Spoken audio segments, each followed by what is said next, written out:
And welcome back to the Dave LewAllen Podcast. Happy to have you join us today.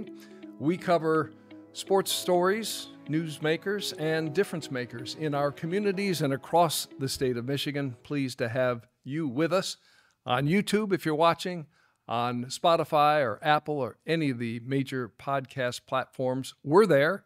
We encourage you to subscribe, to like this podcast, and share it with your friends as well. Today, I want to introduce a friend of mine, Dennis DaSilva, U.S. Air Force veteran, who is going to be engaged in something that is both incredible and important as part of the commemoration of D-Day, June 6, 1944, the beginning of the end of World War II as Allied troops landed on the beaches of Normandy.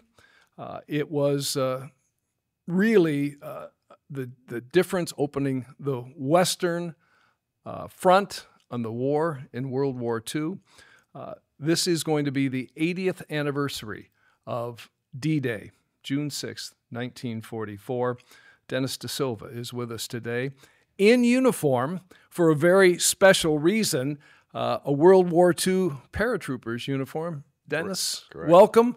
It's nice to have you here to tell this story and your role in the commemoration of the 80th anniversary of D-Day. Well, thank you for having me first. All of us, the RCPT, Royal Canopy Parachuting Team, USA, we thank you for this opportunity.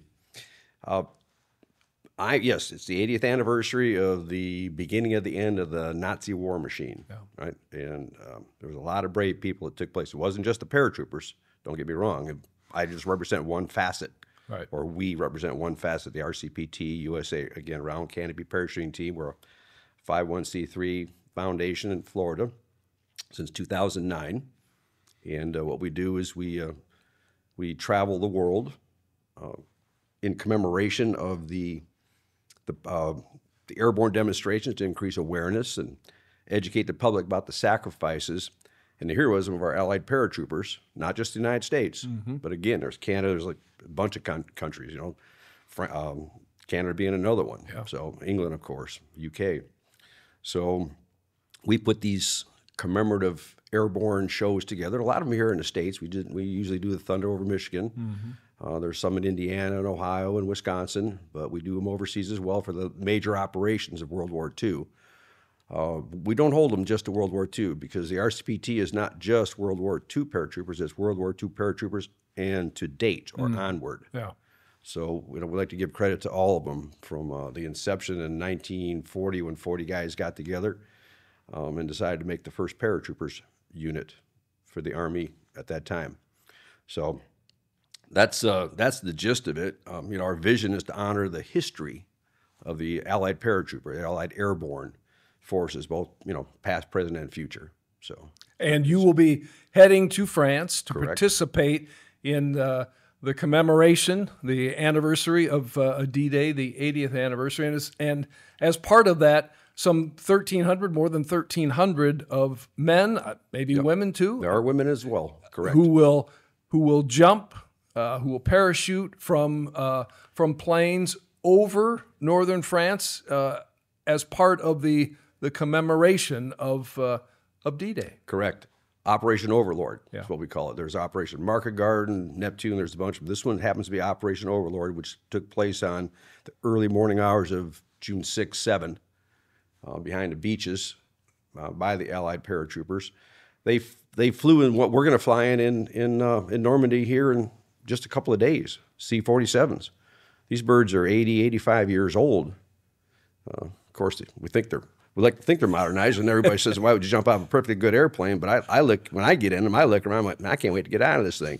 No offense to the guys on the Goonie birds, but it's like, I think I'll take a one-way trip on this. So yes, we've been practicing for for this particular event, about 18 months. I have. It's 18 months and a bunch of jumps, ground school, jump school, bunch of jump masters that were there to make sure you did it right, you did it safe, and everybody comes back safe. And at my tender age, I appreciate every bit of help that the jump masters gave us. And hats go off to the guys. Yeah. They did an extraordinary job. But the guy who's really never jumped out of a plane before, short of, a tandem jump with the Army Golden Knights. I was fortunate enough to get invited, pass the physicals, pass all the basic ground school, the testing, and then the jump portion of it, which on the first jump, it'll make you think twice. So, what are you doing? Yeah. Have a brain check. What are you doing here at my age? So why do it?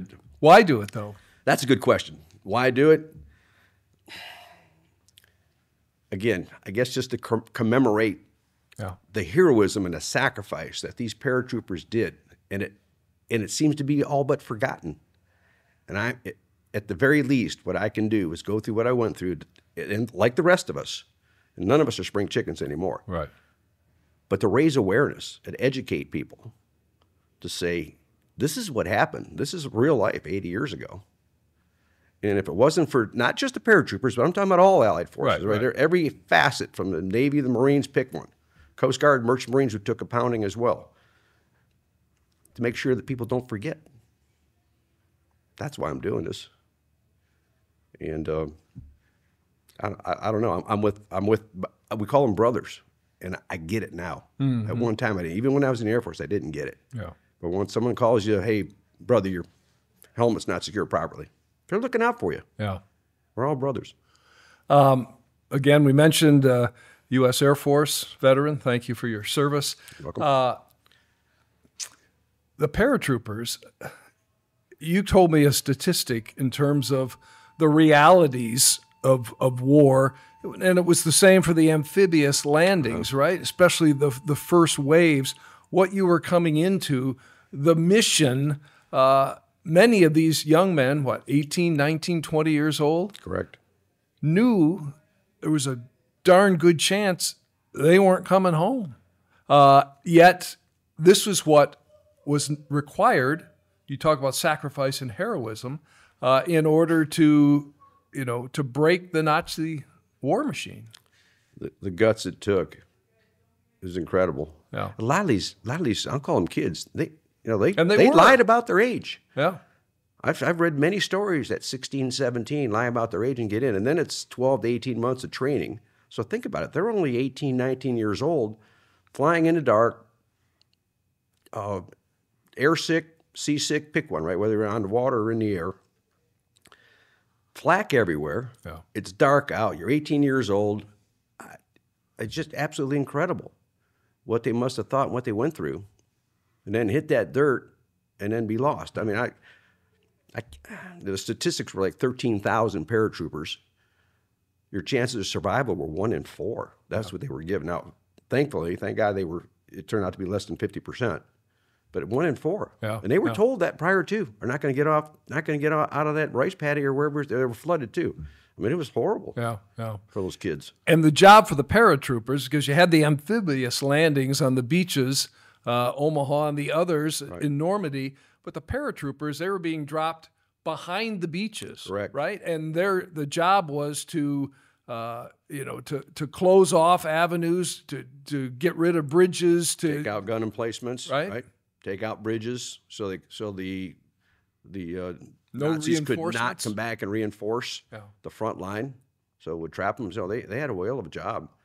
Yeah, and it was a small statistic that actually dropped on site and made it to their rally point. Right. Very few made it to their rally point. Because the weather, because of, again, flooded areas. I mean, the potential for drownings and sniper fire and all of these things that would work against, a successful operation. They landed, had no idea where they were supposed to be. Some of them were flying at 150 miles an hour. They were dodging flak. They were off course because of the weather. For many reasons, and then the wind blowing. They didn't land anywhere near, most of them didn't land anywhere near where they're supposed to land. And then they hit the ground, and I talked to 1 or 2 of them years gone by, and they had no clue where they were, and yet they're supposed to rally. They got 20 minutes to rally. Yeah. Well, I don't even know where I am. It's taking them 5 minutes to pull the chute together, get their act together, find their gear, their drop bag, their rifle, their munitions, and then make it to a rally point when they have no clue where they are. Yeah. Incredible. Sadly, we have lost so many of the greatest generation. I mean, 80 years now, fewer and fewer are even around for this commemoration. But yes, we must remember. Yeah. 80 years. June 6th, 80 years, 1944. Yeah. If you were 18, if you told the truth, if you were 18, and you spent a year or two in basic and airborne, at basic and in airborne and prep in England, you say 20 years old. Yeah. That makes you 100. Yeah, yeah. It makes you 100. I've looked high and low. I found several veterans. Some of them, at Normandy, but not on the first wave, nor a paratrooper. And I wished I could just to shake his hand. Yeah. So I actually have stuff in my pocket. I have a badge right here from a survivor, Utah. I'm wearing it. Yeah. I'm jumping with it. Yeah. I have stuff in my pockets too, from parents or grandparents. I'm taking it with me. Yeah. It's meaningful, certainly to those families, meaningful to you, I can tell. Wearing that uniform, again, this uniform in this case, the 1940s World War II uniform. Correct, paratrooper's uniform. I mean, got to have tremendous meaning for you. Yeah, just them breaking in the boots. Yeah. That was painful enough, let alone hitting the ground. Well, let's talk a little bit about the preparation for this. You mentioned, hey, you're not a spring chicken anymore. Most of you noticed. Well, I might have said it. I'm living it as well. But many of those who will be jumping with you are younger. Much. But tell me about the preparation that was involved, again, in a little more detail as part of, the RCPT, Royal Canopy Parachuting Team, USA, right? The preparation involved in being able to make this journey, to make these jumps, and to do it successfully, safely. The first thing you have to do is not lose sight of the vision. Why am I doing this? Yeah. And I've already explained it without going back and rehashing it and getting into the tears of the whole thing. Every time I thought, this is ridiculous, then I remembered why I was doing it and what sacrifice would I make to commemorate these heroes. And this tour is actually called the RCPT USA. It's the Remembering or the Heroes Remembered Tour. And that's kind of what we titled it. It's a remembrance tour. Mm-hmm. So prepping, and I won't lose sight of the topic here, how this whole thing came about for me, the training, first getting invited, and then having to pass a local physical from a orthopedic surgeon that you and I probably both know here in the Rochester area, passing that physical, and then him signing off on it and saying, "You're crazy, but here you go, Paul." Yeah. So, passing that physical, and then going down to basic in Palatka, Florida, and going through their school, which in essence is about a 3-week school if you're going through basic parachute or airborne school at Bragg or Benning. These gentlemen are all jump masters, all certified, most of them from Army, or there could be some SEAL or SWCC, Special Warfare, could be Green Beret, but bottom line is these guys are all seasoned jump masters, and they actually took the time, but they'd interview you first. Why are you doing this? And if it was just about yourself, you're out, and they could sense it. So they helped me through it, and it was not easy. I can tell you that. It was not easy. There was a couple times, one time when I hit the ground, I looked up at the sky and went, this is ridiculous. But as I sat there and popped my rig, and I thought, you know what? Let's not forget what they went through. Yeah. I can do this. Mm-hmm. Suck in some air, get your wind back, look for a chiropractor. And they don't have yellow pages anymore. But when I got back to the hotel, I'm like, man, it's got to be yellow pages. I got to find a bone crusher here somewhere. Yeah. So, there was times I prayed for a chiropractor. And but you persevered. Wrapped up my knees, right. Yeah. I persevered, got through it. And again, it's 18 months. And I'll say this much, all of it, if it doesn't happen on June 7th, or June 6th, June 7th, whichever days my jumps are, or all of our jumps, the weather could sock us in. Yeah. It did in June 3rd, 4th, 5th, and 6th. They that's why they pushed it back, because of the weather. Right. It's liable to get socked in. And I thought about it. I thought, well, you know what? I'm going to do all this for what? For naught? Mm-hmm. I can't control the weather. So if you're into prayers like I am, 8:30 Eastern, Normandy weather, pray for blue skies. Yeah. And mild winds. Yeah. So. Hope it all goes well. Correct. In that regard. I'm sure you'll have many thoughts as you make the flight over, to France, number one. Once again, what am I doing? Yeah, and then when you're in that C-47, airborne, and where there will be jumps in various places of the 1,300 plus who will be jumping as part of the commemoration. Correct. What is your target? My particular target is Mont Saint-Michel. There's an abbey that the Nazis held through the 40s, early 40s. It's on the coastline. It's a beautiful, beautiful abbey. I think it was built in the 1400s. No, don't quote me on that, but I'm pretty sure it was the 1400s. It's an actual town or city in France. It's considered, Mont Saint-Michel is considered a city, but it's an island. It's a rock island castle. It is a city, and as the tide goes out, that's why it's 8:30 Eastern, 2:30 local time. Hopefully the tide will be out, weather won't come in, and we can land on the shoreline. So that's my primary target. There are other jumps that commemorate the various battles that took place and the various bridges that were captured. I think there's 1,336 on the manifest currently. Of course, we've got a bunch of World War II planes that have to make it there, right? 80 years old plus. And of course, that can mess with the manifest. But for the most part, we're scheduled. Our jumps are scheduled.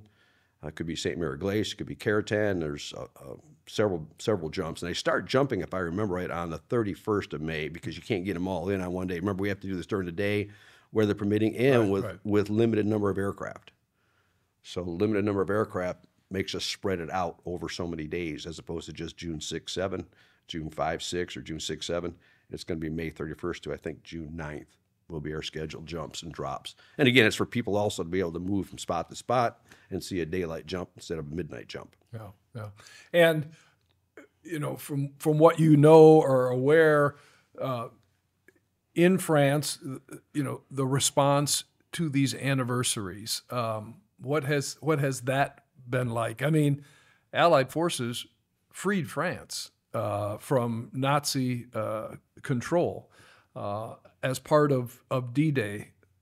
I mean, June 6th, and by August at some point, France was free of occupation. Correct.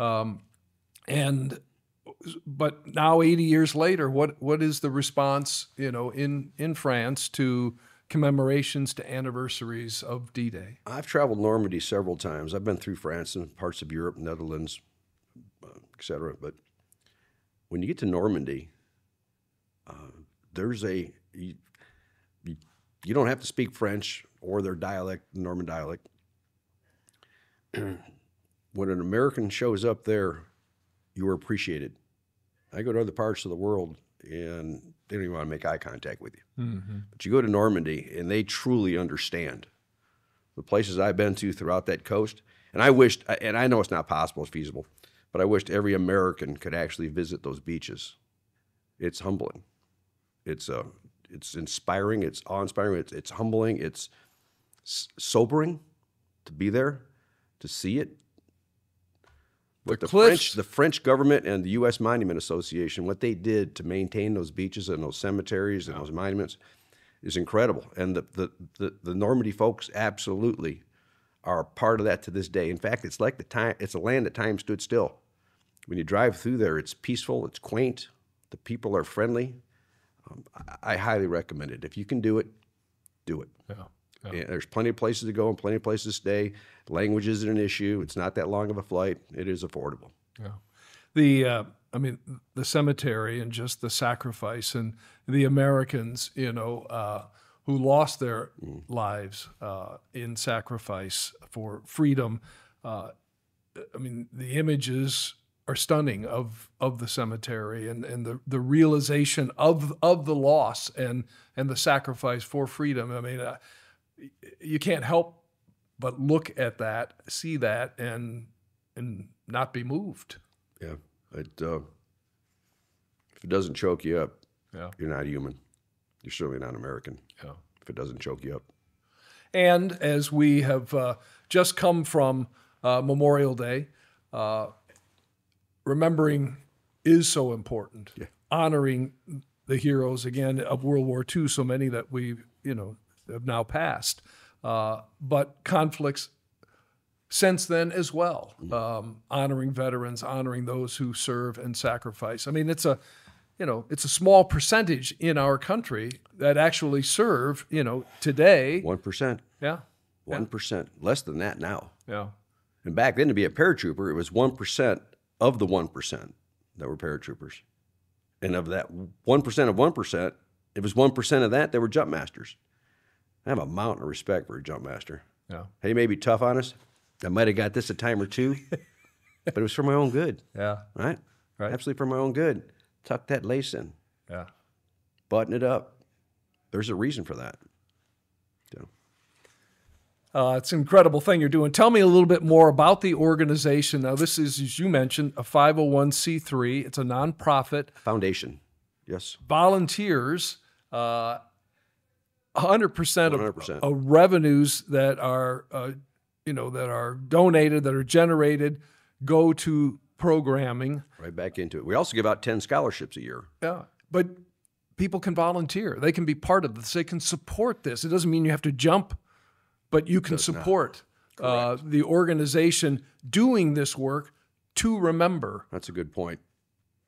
You don't have to be a jumper. You can be an associate member. You can be just a member of, without having to actually be a part of the jumping aspects of the whole thing. Yeah, that 501c3 not-for-profit is really the 501c3, and the details of the foundation itself. I do know about 94, depending on the year, to 96 cents in every dollar goes directly back into aircraft, rentals, rigging, parachutes. I mean, everything. You don't have to buy the rig. They have them there for you as well. But it is open to any patriot, any first responder, any patriot, yourself, anybody. As long as you're a patriot and would like to be a part of this and help propagate and educate and make aware the sacrifices that the paratroopers and the heroism that they did back then and to date go through, it's open for you. The website, rcptusa.org. And we're one of 14. There are 14 countries involved. In fact, in participating, we have, of course, the French are running this particular one with the USA. But we're represented by 14 different countries. And believe it or not, Germany is included. Paratroopers. Really? Things have changed. Remember, it was World War II and onward. Right. They're our allies. So those paratroopers for Germany are our allies today. So it's open to them as well. They're part of the RCPT. They have their chapter as well. So there's, like I said, 1,330 some jumpers and 850. There'll be German in there as well. So yeah. You've got the hat with you. RCPT USA with my jump wings. And you got M1 helmet. You got an M1 helmet. Extra padded. GoPro. Got to have a GoPro. Seriously? Oh yeah. I got a GoPro set up for it. 360 GoPro. I'm not going through all this and not having videoed. I got to show my hopefully grandkids, great grandkids. What an idiot the grandfather was. They got to have proof. and that's allowed. Huh? When that jump master yells 6 minutes, and then he goes 30 seconds, and we're all hooked up. I'll have that thing turned on, and I hope I do it right when I do it. So it's Velcroed on the top. I didn't bring it in, but yeah. But I hope I do it right. So you're in the C-47, right? Correct. And nicknamed Goonie Birds. Okay, and there's like you're hooked onto, right, and then you move forward, right, toward the door, and Correct. And then what happens? So as you're sitting there, you're actually sitting on some of them have seats, but for the most part, you're on a floorboard. Right, so they right. get on a chalk or the stick. You have a port and starboard side, so you have anywhere from, depending on the aircraft, on these C-47s, we get about a dozen to 14, and typically a dozen. And not discounting the jump masters who are at the door and the safety officers. You have a starboard and a port side. But when they yell 6 minutes, it's then after that you stand up. Everybody checks each other's gear. Again, we're all brothers in this whole thing. The last guy turns around, and the guy in front of him turns and checks his rigging. And a safety officer comes through. You make sure that you're hooked properly with the hook on that cable. Now, the one aircraft that I'm flying, that I hope I'm on, I've been on a bunch of times, the Tico Bell, it's down in Central Florida, in Palaca, Florida. That cable was the original cable up until 2 years ago that they had on D-Day. So we were hooking up to the cable, the same cable those guys hooked up to in 1944. Wow. It's just recently been replaced. Kind of glad about that, too. Yeah. Yeah, that's what you hook up to. And when you jump, that static line, these are static line jumps. We're jumping at about 1,250, depending on the weather, 1,200 to 1,300 feet. And how have our quick, reserves. How quick, once you're out of, out that door and in the air, how quick is the chute being pulled? Within seconds. Really? And it's the greatest feeling for a couple reasons. One, it's like, whoa, I got a full canopy. Yeah. Right. Two, it's taken place, and now it's time for you to actually engage. The apprehension up to is tough. It must have been tough on those guys in World War II and to date, sitting and waiting. I'd rather do. When they say 6 minutes, they say 30 minutes. When they say get ready, when they say go, that's when you engage and all your training takes over. And at that point, it's like, all right, game on. Up to that, it's butterflies. You know what I mean? It's just it's different. Well, it's tough. The apprehension will kill you. Oh yeah, so I can't imagine. Yeah. So we hook up, and when we step out of that door of that old C-47, you'll feel that thump. You immediately go through checks. We're taught to do this. We're taught to do that. We're taught to gain control. We're taught to do certain things. There's points to check, and I won't get into the details of it. But at that point, you start looking for your target, and you start steering your chute. Now, these chutes, SF-10s, they're a 32-foot canopy. I think in World War II they were 34 feet, but they weren't near as in diameter. They weren't near as steerable as they are today. Yeah. Now, these chutes do not retard the descent rate. At my weight, I'm going to drop at about 18 feet per second.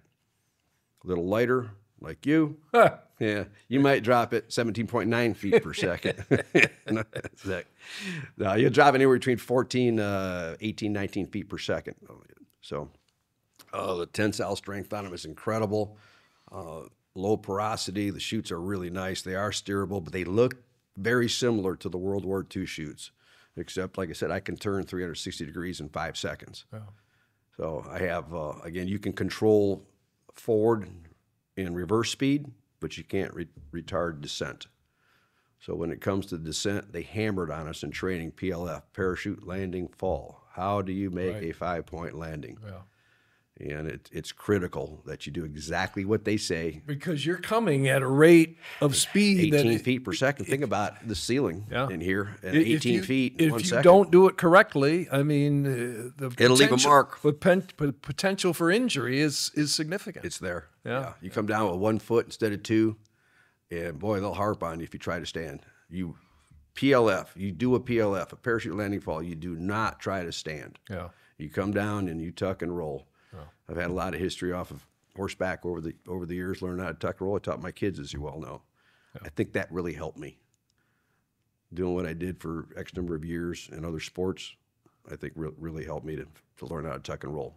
And I think that's why I made it today. Plus, my jump master there's always a DS, a drop zone safety officer on the ground. And when you first start, those guys were kind enough to put a radio on me when I first started. Do this, do that, do this. And then every now and then they'd forget to turn it on, or they'd flip it to a different channel, so you had to figure it out yourself. Yeah. Right? And after a while, I was like, I don't need this anymore. I've got it figured out. Yeah. The RCPT USA, they will make you a paratrooper if your heart's in it and if you're physically fit. Well, I congratulate you on this. Thank you. In awe, frankly, and the fact that you're doing it for the right reasons as well, that to honor those who came first, for those who fought for our freedom. Imagine where this country, where this world would be today, if not for the success of the D-Day invasion in France. You shudder to think. Well, thank you very much. And that's exactly why I'm doing it. And I said, there's even over the weekend, I'm thinking, no, I'm in it now. Yeah. I'm doing this. Yeah. I'm doing it for them. Yeah. Wish you the best with it. Be done. Thank you very much. Safety in the journey over and the journey down as well. And when you get back home, I'll look forward to more of the stories of the experience. I'll send you some pics. All right. I'll send you the pictures. We'll look forward to that. Thank you. Dennis, thank you. Dennis DaSilva, friend and Long time. Air Force veteran who will be taking part in the 80th anniversary of the D-Day invasion. Thank you for your time today. Thank you again for your service. Thanks for having us. We'll see you soon. Thank you.